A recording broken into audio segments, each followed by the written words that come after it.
Bismillahirrahmanirrahim. Assalamualaikum warahmatullahi wabarakatuh.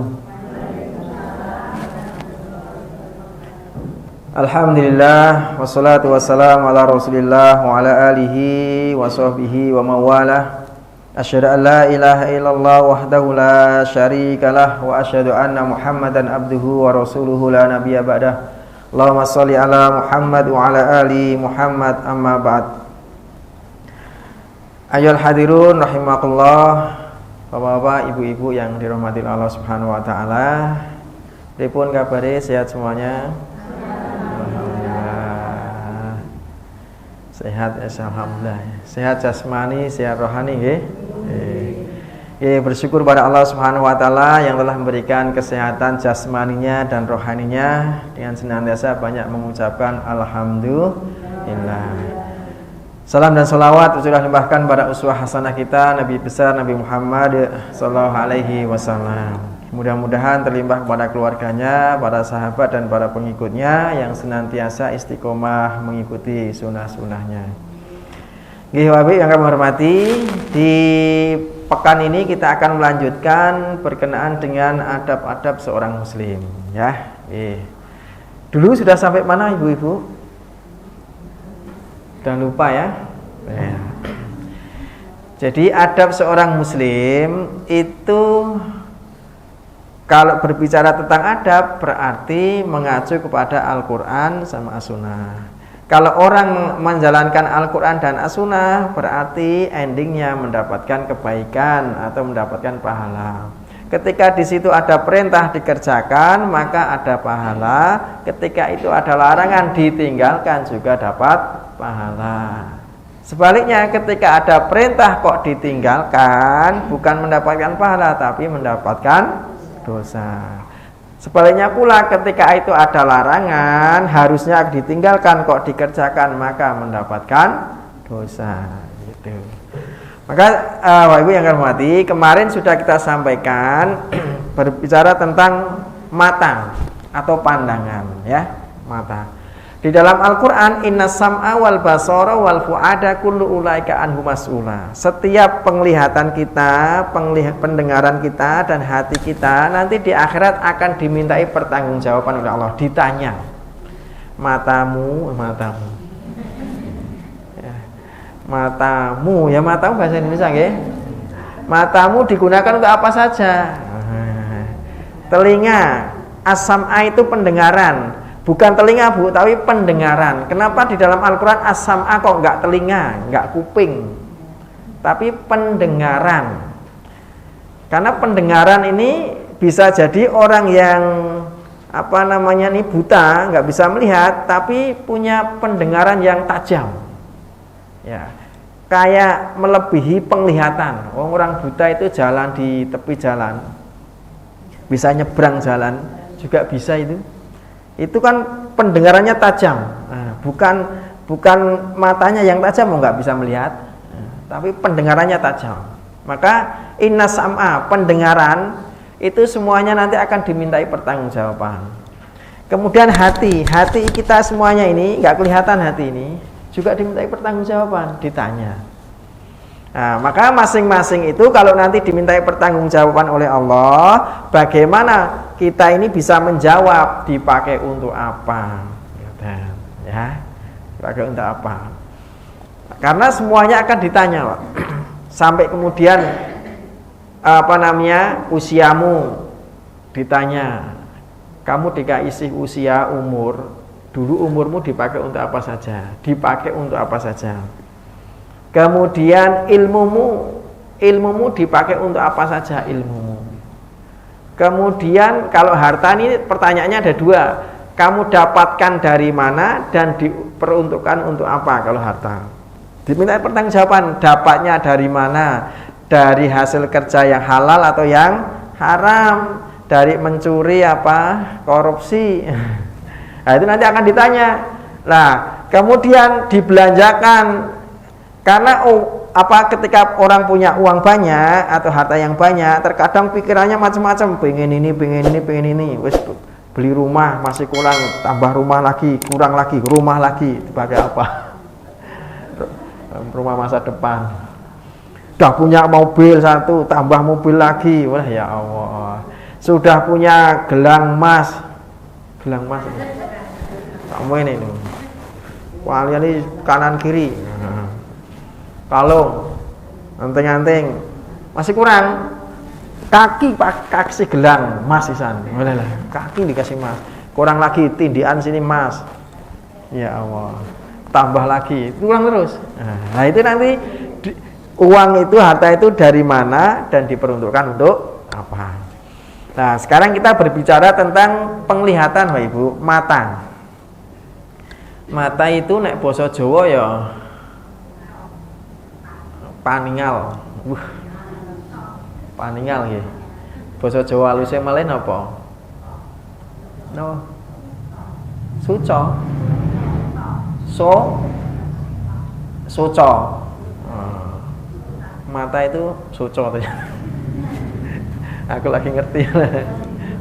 Meripat, paningal, napa malih? Suco, moto, mata, ainun. Nah, mata kita nanti dimintai pertanggungjawaban oleh Allah Subhanahu wa taala. Maka bagaimana mata kita ini, penglihatan kita ini nanti ketika dimintai pertanggungjawaban oleh Allah akan mendatangkan sebuah kebahagiaan karena dipakai untuk yang terbaik. Nah, adab seorang muslim Bapak Ibu, itu mata itu bisa mendatangkan pahala ketika dipakai untuk apa mata kita ini. Ya, dulu pernah saya sampaikan tuh, ada minimal ada 4. Ketika kita melihat sesuatu maka akan mendapatkan pahala. Melihat apa dulu Bu? 1, melihat Ka'bah. Melihat Ka'bah, orang yang melihat Ka'bah itu akan mendapatkan rahmat sebanyak 20. Karena orang yang umroh itu tawaf, melihat Ka'bah, sholat di samping Ka'bah atau sekeliling Ka'bah itu akan mendapatkan 120 rahmat. 120 rahmat. Yang 20 rahmat hanya melihat tok, nonton Ka'bah dapat 20 rahmat. Nanti kalau tawaf mendapatkan 60 rahmat. Kemudian kalau sholat di sekitar Ka'bah mendapatkan 40 rahmat. Jadi banyak mana rahmatnya? Banyak tawafnya.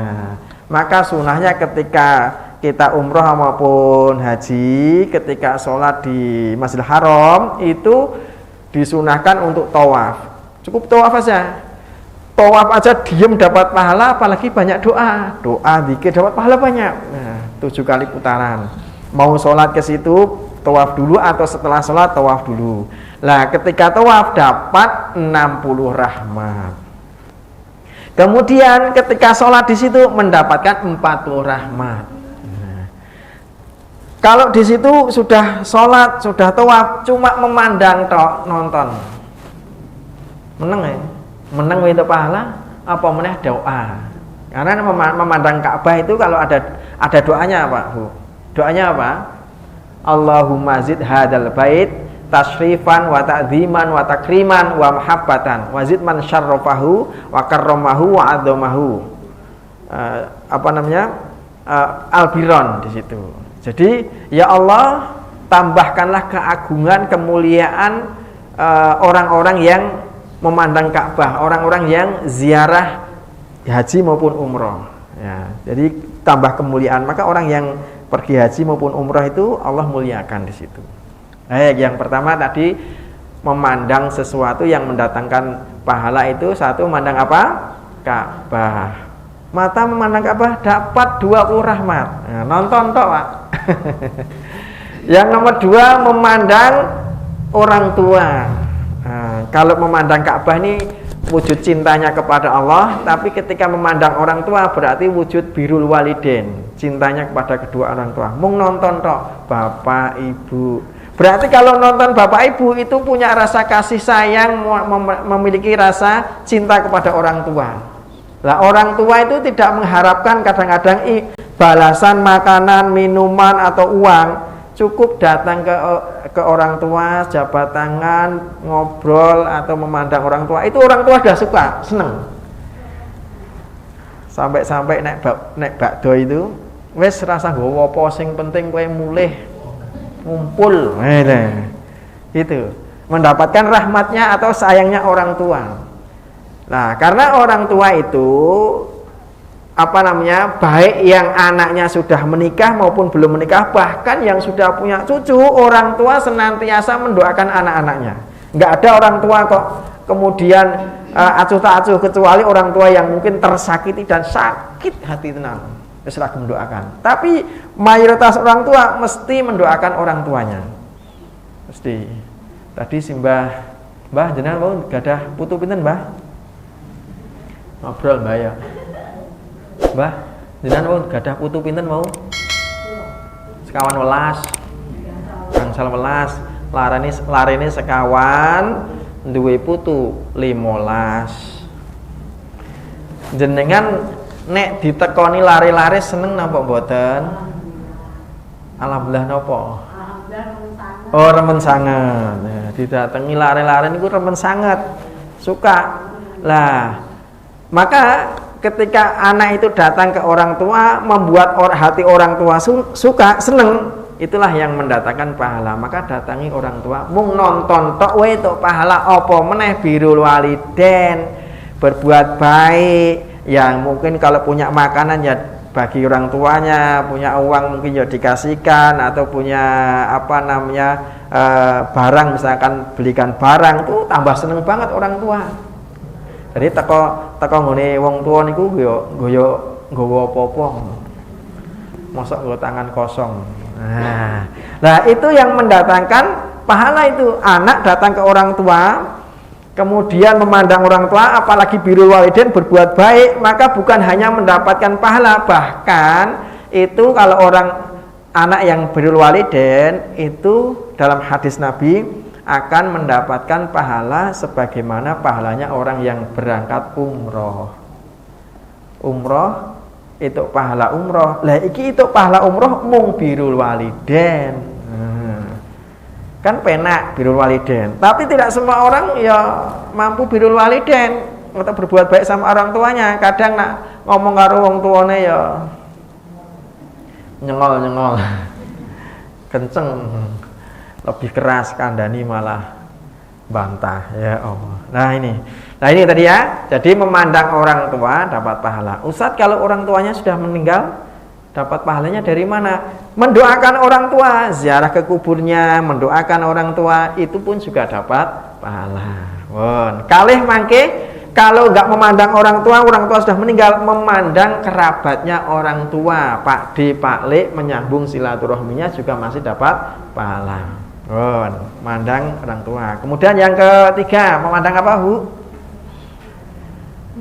Ayo, memandang pasangannya, istrinya atau suaminya. Pak, jenengan memandang istrinya dapat pahala. Mandang tok loh. Ku memandangmu. Itu memandang saja dapat pahala, Pak. Mandang tok, Masya Allah. Apalagi kok berjabat tangan, berpelukan, ciuman, Masya Allah. Turu bareng, Masya Allah. Pahalanya gede gitu. Mandang tok. Tapi nek memandang orang tua, memandang istrinya dengan pandangan benci ya beda lagi, nanti mendatangkan kemurkaan Allah. Tapi memandangnya rata-rata kalau memandang istrinya atau suaminya ya memandang cinta. Apalagi kok masih anganten anyar, nggak jemu-jemu memandangmu, kata bujangga. Tapi bukan hanya muda dan tua. Kalau suami istri itu baik sudah tua pun juga tetap mendapatkan pahala. Entah itu sudah jadi mbah-mbah, nenen-nenen, kakek-kakek, tetap dapat pahala. Ya Mbah ya. Pun mboten gadah bojo, rondo. Nggih, ndongake angsal pahala, Bu. Lah napa ajeng nikah malih?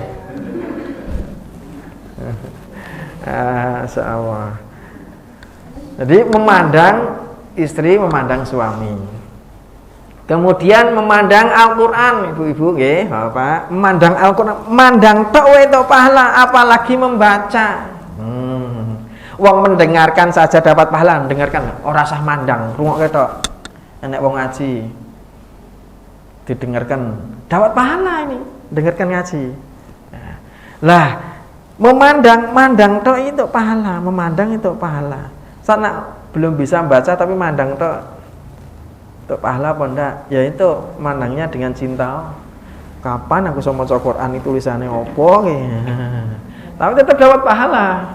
Daripada enggak ada yang dipandang, memandangnya malah HP. Ya, memandang Al-Qur'an dapat pahala. Memandang kitab juga kalau dalam rangka untuk menuntut ilmu juga dapat pahala memandang kitab. Kemudian yang ke berapa tadi? Itu 2, 3, 4. Yang kelima berarti Bu ya.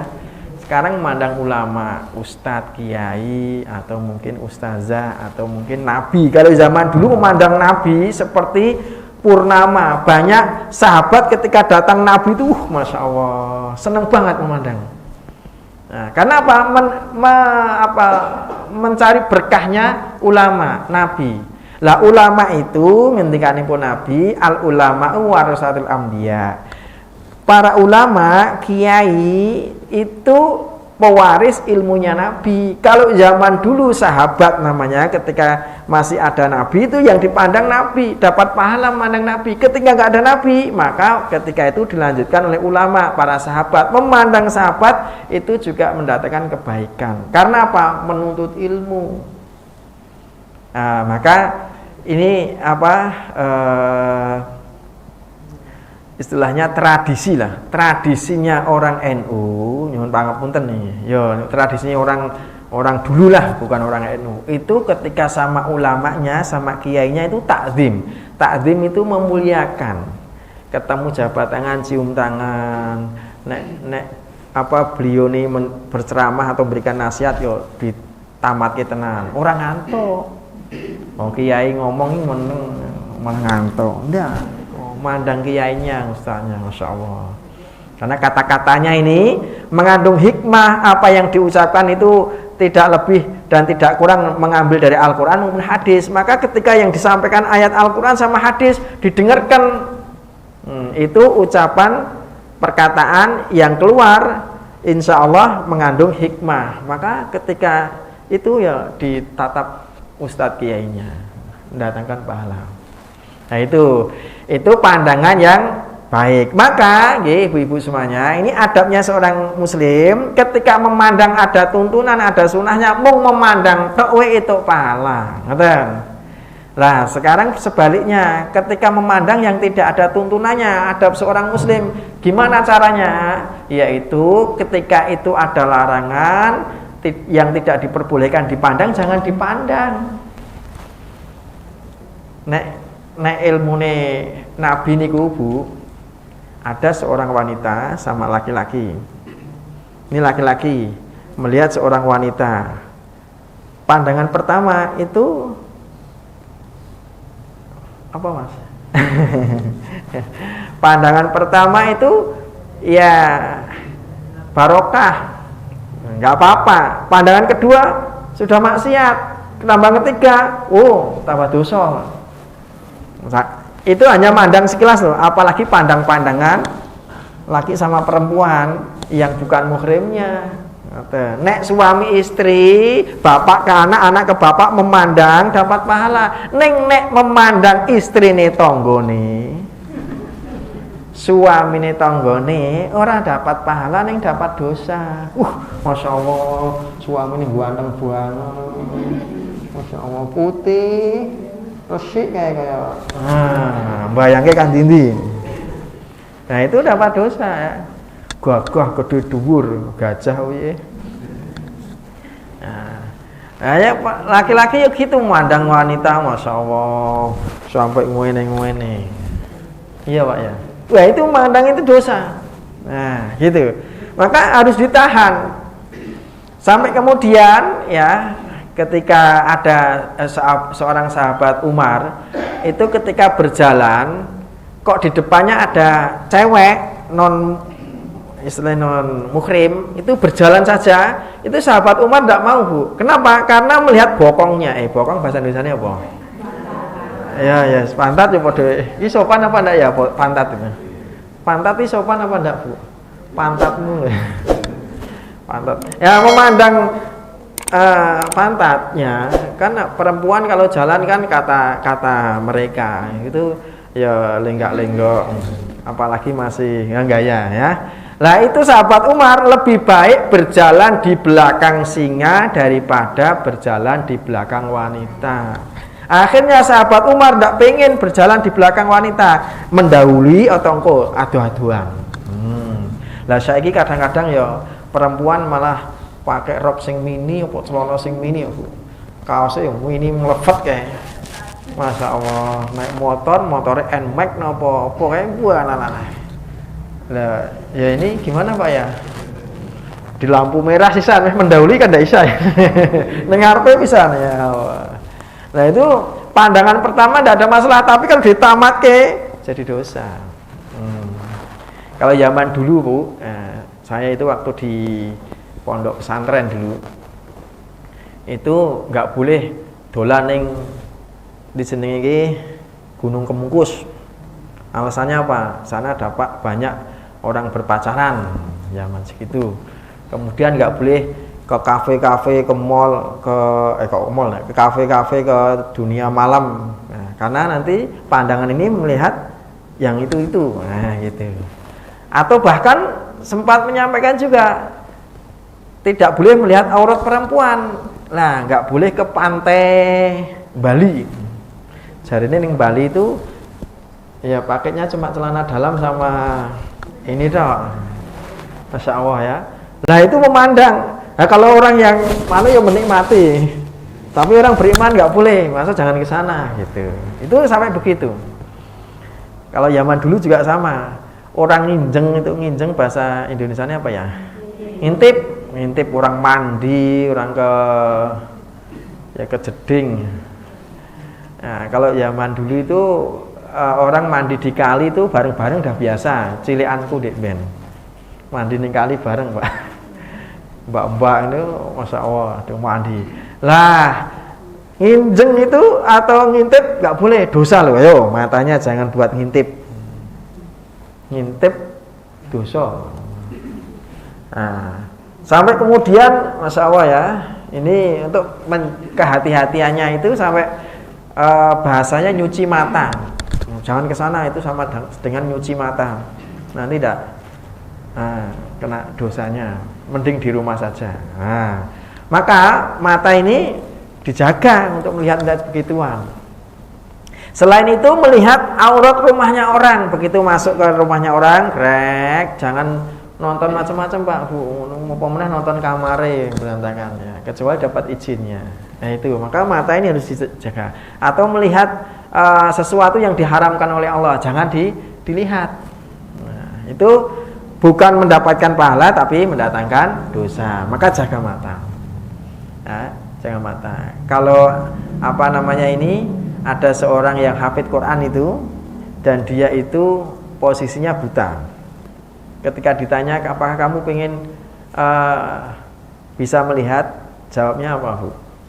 Saya nggak pengen bisa melihat, cukup saya buta saja. Nah kenapa? Kan bisa melihat kemana-mana, nanti kamu bisa melihat Al-Quran dan sebagainya. Enggak, supaya nanti tidak banyak dosa mata saya ini. Masya Allah.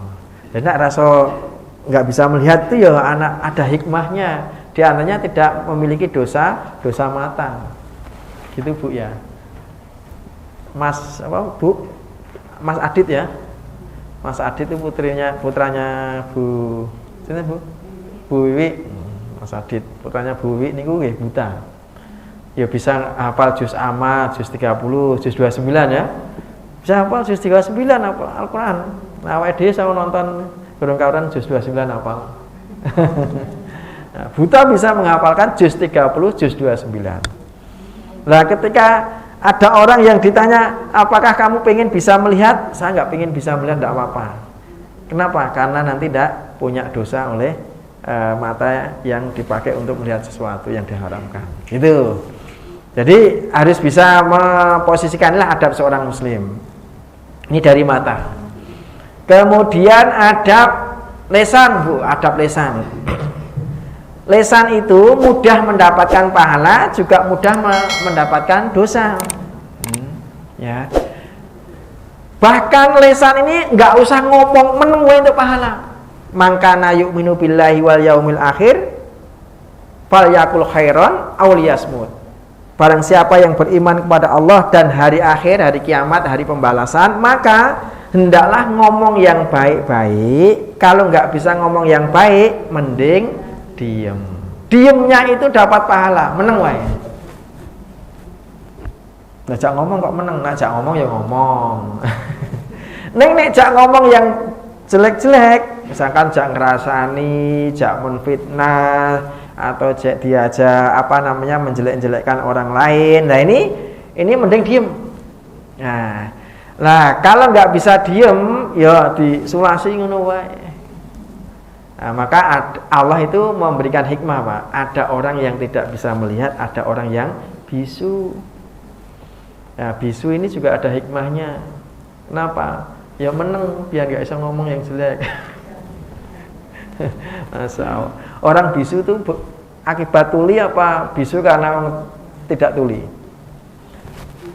Ada orang yang bisu karena tuli, ada bisu yang memang telinganya masih bisa mendengar. Baik. Nah itu, jadi lesan itu mudah untuk mencari pahala. Saking mudahnya, ya diam saja dapat pahala. Apalagi ngomong yang baik. Ngomong yang baik, Bu, jenengan ngomong-ngomong sama temennya, ngobrol saja, ngobrol itu dapat pahala. Ngobrol, ya bercanda dapat pahala. Apalagi kok ngobrolnya ngobrol yang baik. Ayo pergi pengajian, ayo ngaji, terus kemudian menasihati, oh bagusnya begini, jangan begini. Nah itu pahala, dapat pahala, ngomong yang baik-baik, ya. Apalagi seorang ayah ngomong sama ibunya, niku yuk pahala. Apalagi ngomongnya sambil mesra, ya Humairah, wahai yang kemerah-merahan, wahai cintaku, sayangku, manisku.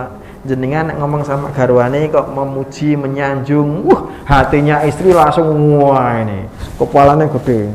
Sayangku, cintaku, masya Allah, aku tidak bisa hidup tanpamu. Nah, hidup dan matiku kuserahkan. Masya Allah, itu istri langsung masya Allah. Nah, ngomongnya. Begitu juga istri ngomong yang baik sama suaminya, Mas, ngomong sing sopan dapat pahala, Pak. Itu suami istri. Ngomong anak sama ibu sama bapak, ngomongnya yang baik, yang sensitif, yang tidak diperbolehkan, diantaranya muka. Nah, boleh muka atau depan sini sama bawah kemaluan. Mau bokongnya, mau kakinya, mau tangannya silakan. Maka ketika ini jilid, ya di tangan sini. Ya, boleh dipukul tangannya, atau punggungnya sini, atau pantatnya, boleh. Ya mendidik. Tapi kalau mendidik, memukul emosi beda. Jangan paham punten. Nak memukul mendidik ini pelan-pelan gini loh. Nek mukul emosi, tangannya rada munggah dhuwur ini. Wah, pleng mana iki. Mata. Pleng plus pakai tenaga. Itu emosi. Nek nak mendidik plek, ayo ndang salat, ayo.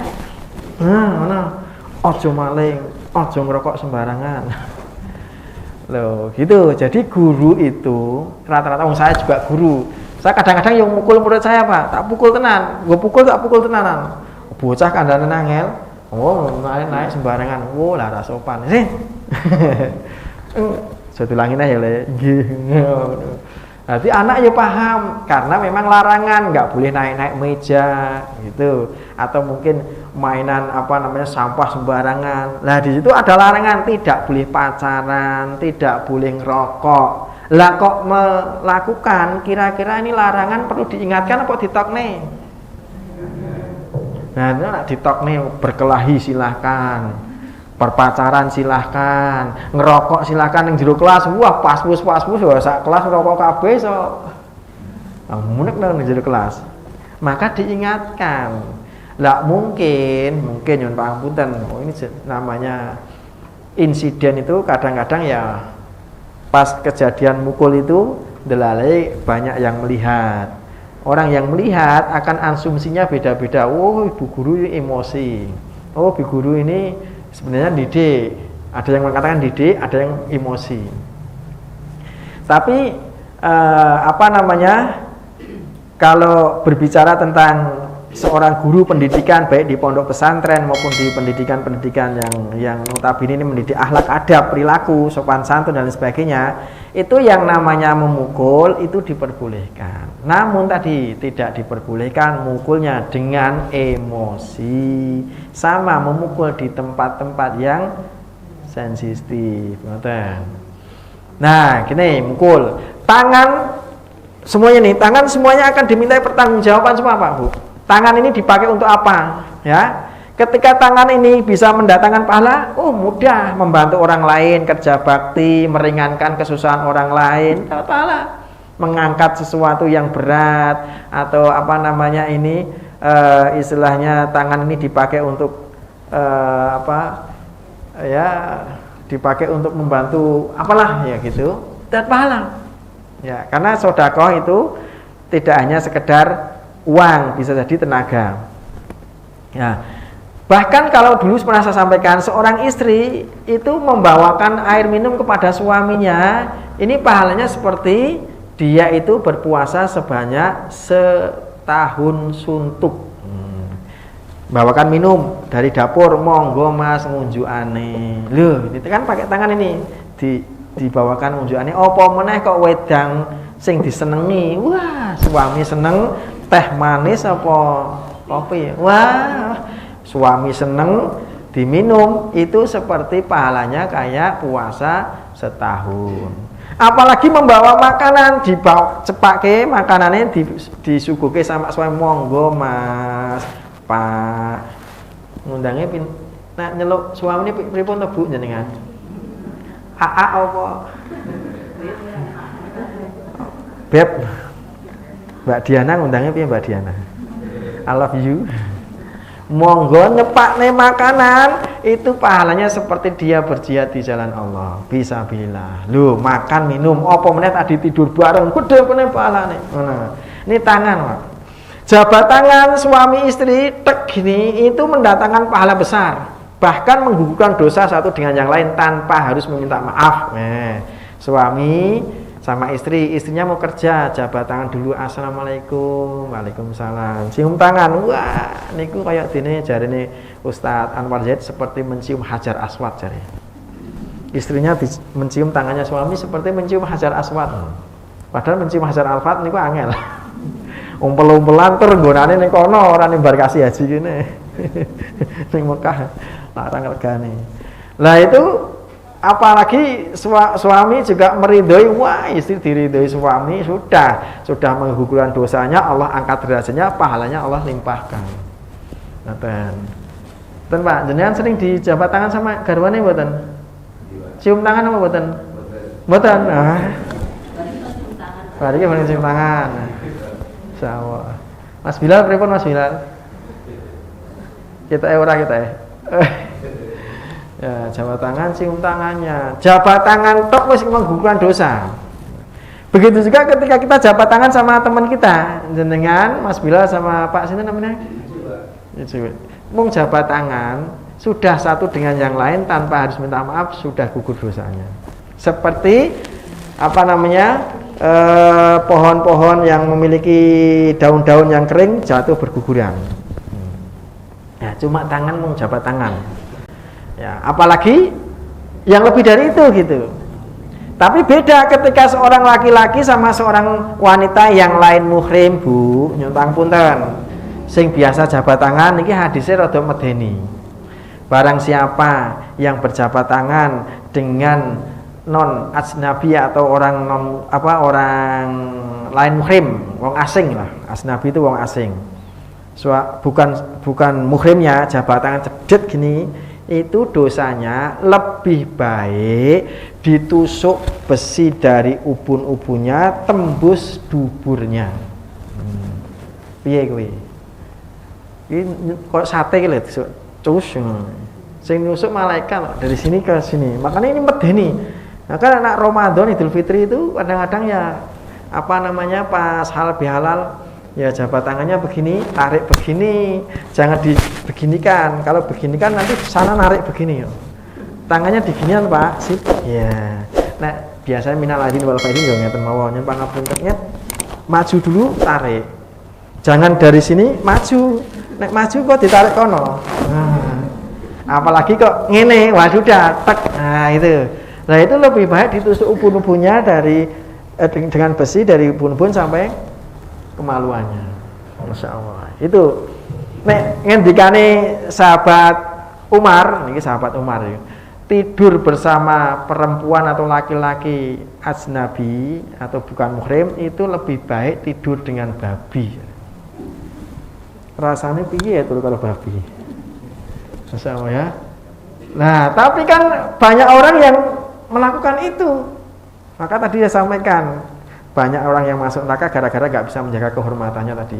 Lebih baik tidur sama babi daripada yangi atau nek basa wis dibujo selingkuhane.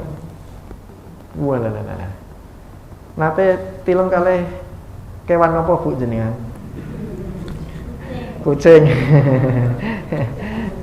Cobi nek babi ngono. Wah, babine babi hutan pisan. Wah, Masya Allah. Nek babi peliharaan itu putih, halus, mulus, tapi ya padha wae ya.